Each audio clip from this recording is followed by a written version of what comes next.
Chapter 12. The children are carried off. The pirate attack had been a complete surprise, a sure proof that the unscrupulous Hook had conducted it improperly. For to surprise redskins fairly is beyond the wit of the white man. By all the unwritten laws of savage warfare, it is always the redskin who attacks. And with the wiliness of his race, he does it just before the dawn, at which time he knows the courage of the whites to be at its lowest ebb. The white men have in the meantime made a rude stockade on the summit of yonder undulating ground, at the foot of which a stream runs, for it is destruction to be too far from water. There they await the onslaught, the inexperienced ones clutching their revolvers and treading on twigs, but the old hand sleeping tranquilly until just before the dawn. Through the long black night the savage scouts wriggle, snake-like, among the grass without stirring a blade. The brushwood closes behind them as silently as sand into which a mole has dived. Not a sound is to be heard save when they give vent to a wonderful imitation of the lonely call of the coyote. The cry is answered by other braves, and some of them do it even better than the coyotes, who are not very good at it. So the chill hours wear on, and the long suspense is horribly trying to the pale face who has to live through it for the first time. But to the trained hand, those ghastly calls and still ghastlier silences are but an intimation of how the night is marching. That this was the usual procedure was so well known to Hook that in disregarding it he cannot be excused on the plea of ignorance. The pickaninnies on their part trusted implicitly to his honor, and their whole action of the night stands out in marked contrast to his. They left nothing undone that was consistent with the reputation of their tribe, with that alertness of the senses which is at once the marvel and despair of civilized peoples. They knew that the pirates were on the island from the moment one of them trod on a dry stick, and in an incredibly short space of time the coyote cries began. Every foot of ground between the spot where Hook had landed his forces and the home under the trees was stealthily examined by braves wearing their moccasins with the heels in front. They found only one hillock with a stream at its base, so that Hook had no choice. Here he must establish himself and wait for just before the dawn.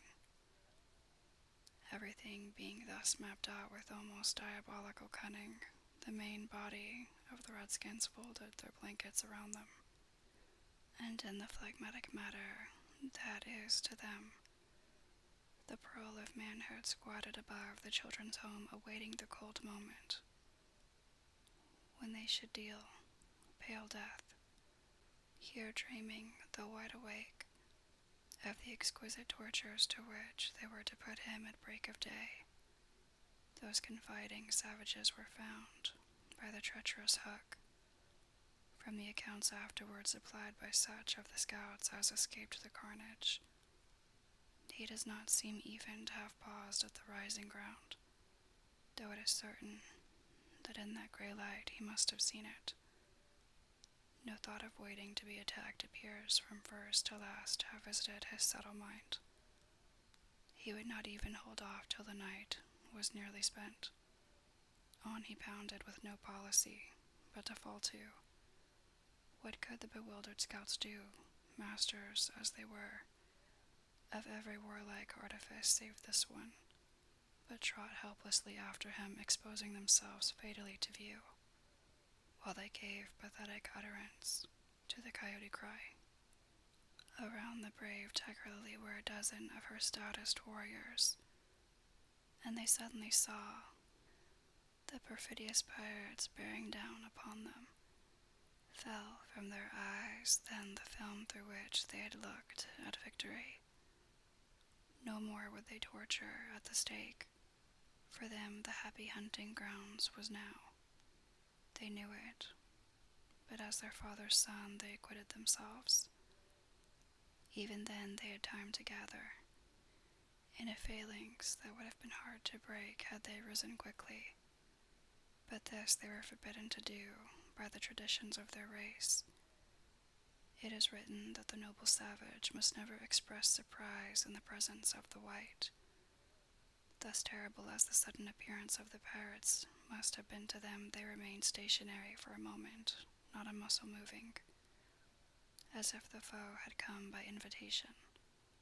Then indeed, the tradition gallantly upheld, they seized their weapons, and the air was torn with the war cry, but it was now too late. It is no part of ours to describe what was a massacre rather than a fight. Thus perished many of the flower of the Pickaninny tribe. Not all unavenged did they die, for with lean Wolf fell off Mason to disturb the Spanish Main no more, and among others who bit the dust were Geo, Scurry, Chaz, Turley, and the Fogarty. Turley fell to the tomahawk of the terrible panther, who ultimately cut a way through the pirates with Tiger Lily and a small remnant of the tribe. To what extent Tuck is to blame for his tactics on this occasion is for the historian to decide. Had he waited on the rising ground till the proper hour, he and his men would probably have been butchered. But in judging him, it is only fair to take this into account. What he should perhaps have done was to acquaint his opponents that he proposed to follow a new method. On the other hand, this, as destroying the element of surprise, would have made his strategy of no avail, so that the whole question is beset with difficulties. One cannot at least withhold a reluctant admiration for the wit that had conceived so bold a scheme, and the fell genius with which it was carried out. What were his own feelings about himself at that triumphant moment? Fain would his dogs have known, as breathing heavily and wiping their cutlasses, they gathered at a discreet distance from his hook and squinted through their ferret eyes at this extraordinary man. Elation must have been in his heart, but his face did not reflect it. Ever a dark and solitary enigma, he stood aloof from his followers in spirit, as in substance. The night's work was not yet over, for it was not the redskins he had come out to destroy. They were but the bees to be smoked, so that he should get at the honey. It was Pan he wanted, Pan and Windy and their band, but chiefly Pan.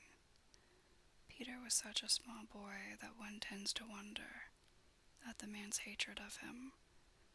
True, he had flung Hook's arm to the crocodile, but even this and the increased insecurity of life to which it led, owing to the crocodile's pertinacity, hardly account for a vindictiveness so relentless and malignant. The truth is that there was a something about Peter which goaded the pirate captain to frenzy. It was not his courage. It was not his engaging appearance. It was not.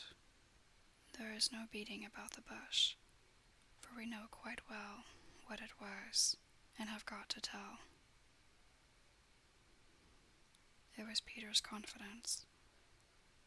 This had got on Hook's nerves. It made his iron claw twitch, and at night it disturbed him like an insect. While Peter lived, the tortured men felt that he was a lion in a cage into which a sparrow had come. The question now was how to get down the trees, or how to get his dogs down. He ran his greedy eyes over them, searching for the thinnest ones. They wriggled uncomfortably, for they knew he would not scruple to ram them down with poles. In the meantime, what of the boys? We have seen them at the first clang of the weapons, turned as it were into stone figures, open-mouthed, all appealing with outstretched arms to Peter, and we return to them as their mouths close and their arms fall to their sides. The pandemonium above has ceased almost as suddenly as it arose, passed like a fierce gust of wind, but they know that in the passing it has determined their fate. Which side had won? The pirates, listening avidly at the mouths of the trees, heard the question put by every boy, and alas, they also heard Peter's answer. If the Redskins have won, he said, they will beat the tom-tom. It is always their sign of victory. Now Smee had found the tom-tom, and was at that moment sitting on it. You will never hear the tom-tom again, he muttered, but inaudibly, of course, for strict silence had been enjoined. To his amazement, Hook signed him to beat the tom-tom, and slowly there came to Smee an understanding of the dreadful wickedness of the order. Never, probably, had this simple man admired Hook so much. Twice Smee beat upon the instrument, and then stopped to listen gleefully. The tom-tom, the miscreants heard Peter cry, an Indian victory. The doomed children answered with a cheer that was music to the black hearts above, and almost immediately they repeated their goodbyes to Peter. This puzzled the pirates, but all their other feelings were swallowed by a base delight that the enemy were about to come up the trees. They smirked at each other and rubbed their hands. Rapidly and silently Hook gave his orders, one man to each tree, and the others to arrange themselves in a line 2 yards apart.